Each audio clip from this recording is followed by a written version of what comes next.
बिस्मिल्लाहिर्रहमानिर्रहीम। अस्सलामु अलैकुम। हारूत व मारूत कौन थे? बाबुल का कुआं कहाँ है? और हारूत व मारूत का जादू किस तरह का था?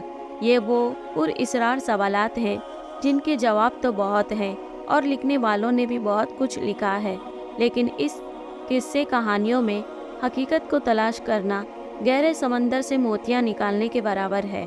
एक वो जो कुरान व हदीस और ताबाइन के अक़वाल में मौजूद है, और दूसरी वो जो तौरात व इंजील और इसराइली रिवायतों में आती है, जबकि इसराइली रिवायतों को बेशतर उल्मा और मौरखीन ने तायीद की है। इस वीडियो में हम उन दोनों तरह की रिवायतों और वाक़यात को मुकम्मल पेश करेंगे। रिवायतों के मुताबिक हज़रत इदरीस अलैहिस्सलाम के ज़माने में एक मर्तबा आसमान और ज़मीन के दरमियान से पर्दे को हटा दिया गया तो फरिश्तों ने ज़मीन में आबाद इंसानों को देखकर ताज्जुब किया और बोले, या रब्बुल आलमीन, हम तो गुनाह के करीब भी नहीं जाते, जबकि ये बनी आदम गुनाहों में इतने मुब्तला हैं। अगर हम इनकी जगह होते तो कभी तेरी नाफरमानी ना करते। अल्लाह ने इरशाद फरमाया, इंसानों को गुस्सा और शहवत दी गई है। अगर ये चीज़ें तुम्हें दी जाएं तो तुम भी इस तरह गुनाह में मुलविस हो जाओगे। लेकिन फरिश्तों ने कहा, हम ऐसा हरगिज़ ना करेंगे। लिहाजा अल्लाह के हुक्म से फरिश्तों ने अपनी जमात में से दो बेहतरीन और अताअत गुजार फरिश्तों को चुन लिया, जिनका नाम हारूत और मारूत था। अल्लाह ने इन दो फरिश्तों में इंसानी फितरत और शहवत डालकर दुनिया में भेजा। वो शहर बाबुल में दो खूबसूरत इंसान बनकर आए और काजी के काम पर मुकर्रर हो गए, जहाँ वो लोगों के दरमियान फैसले किया करते थे। एक दिन इनके पास एक औरत अपना मुकदमा लेकर आई और कहा कि इसका शौहर इसे बहुत परेशान करता है। हारूत व मारूत ने जब इस औरत को देखा तो वो इसकी खूबसूरती और हुस्न से मरऊब हो गए और इस पर आशिक हो गए। उन्होंने इस औरत से ज़िना की ख्वाहिश की तो औरत ने इनसे कहा, तुम्हारी ये ख्वाहिश मैं तभी पूरी करूँगी जब तुम बुत की पूजा करो, शराब पियो या मेरे खाविंद को कत्ल कर दो।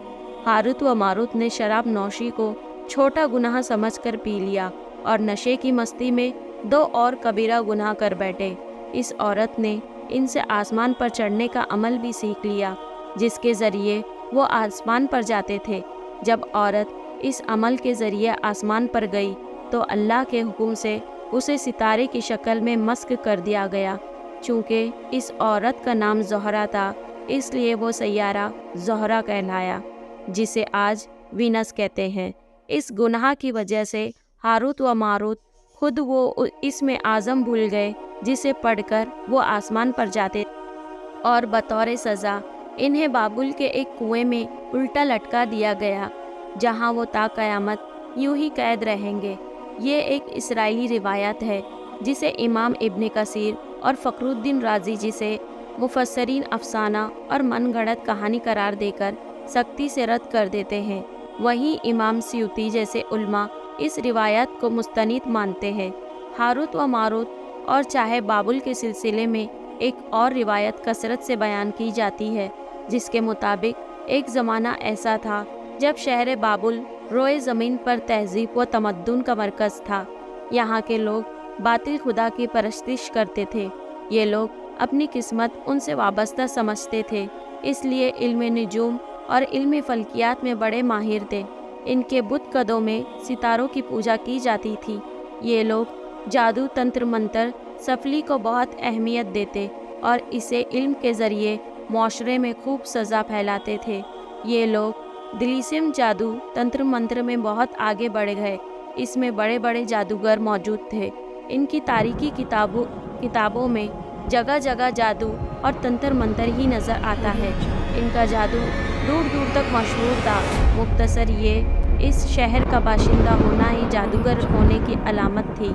जब हज़रत सुलेमान अलैहिस्सलाम की हुकूमत आई तो आपने उन लोगों को इस शिरकिया अमल से रोका और उनकी सहर और जादू की किताबों को एक जगह जमा करके अपनी अजीम कुर्सी के नीचे दफन कर दिया, ताकि इस फितना अंगेज़ इल्म का जड़ से खात्मा हो जाए। जब सुलेमान अलैहिस्सलाम की वफ़ात हुई तो शैतान ने उन किताबों को दोबारा खोद कर निकाला और लोगों से कहा कि सुलेमान पैगंबर नहीं था, بلکہ ان کتابوں کے ذریعے حکومت کیا کرتا تھا۔ لہٰذا ہوا میں اڑنا، جنات پر قابو اور سلیمان علیہ السلام کے غیر معمولی معجزات دراصل جادو اور سفلی کا عمل تھا۔ بنی اسرائیل نے اس کی پیروی کی اور ان کتابوں کو پڑھنا شروع کر دیا، لہٰذا دوبارہ یہ شر انگیز علم اس قوم نے سرایت کر گئی۔ اللہ نے سلیمان علیہ السلام پر لگائے گئے الزام اور تہمت کی نفی کرتے ہوئے سورہ بقرہ میں فرمایا ہے، اور انہوں نے اس چیز کی پیروی کی جو شیطان سلیمان کی بادشاہت کے وقت پڑھتے تھے، اور سلیمان نے کفر نہیں کیا تھا، لیکن شیطانوں نے ہی کفر کیا۔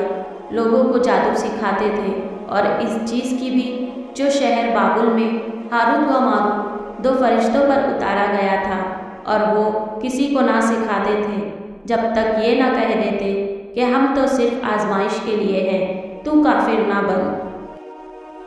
لہٰذا جب یہ سحر کا علم باطل میں عام ہو گیا اور لوگوں کی تکلیف اور پریشانی کا باعث بن گیا، تو اللہ نے 2 فرشتوں کو انسانی صورت میں مامور کیا کہ وہ جادو کے عوامل اور اسے باطل کرنے کے طریقے لوگوں کو سکھائے تاکہ وہ جادوگروں کے فساد اور شر سے محفوظ رہ سکے۔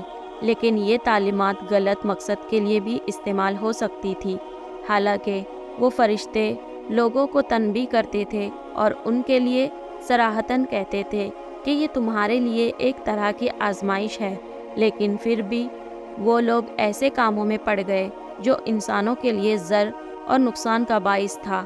بعض عربی داستانوں میں اس کنویں کا ذکر بھی ملتا ہے جہاں کئی لوگ پہنچے اور ہاروت و ماروت سے ملاقات کر کے جادو کا علم بھی سیکھا، جبکہ بعض مورخین کا کہنا ہے عراق کے شہر حلہ کے قریب ایک کھنڈر میں موجود قدیم کنواں ہے جہاں سے بابل کی سرحد شروع ہوتی تھی۔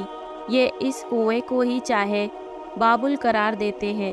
بہرحال اس واقعے سے یہ سبق ملتا ہے کہ سفلی اور جادو ایک شرکیہ عمل ہے، مگر یہ کہ اس کا استعمال فساد اور شر پسندی کے خاتمے کے لیے کیا جائے۔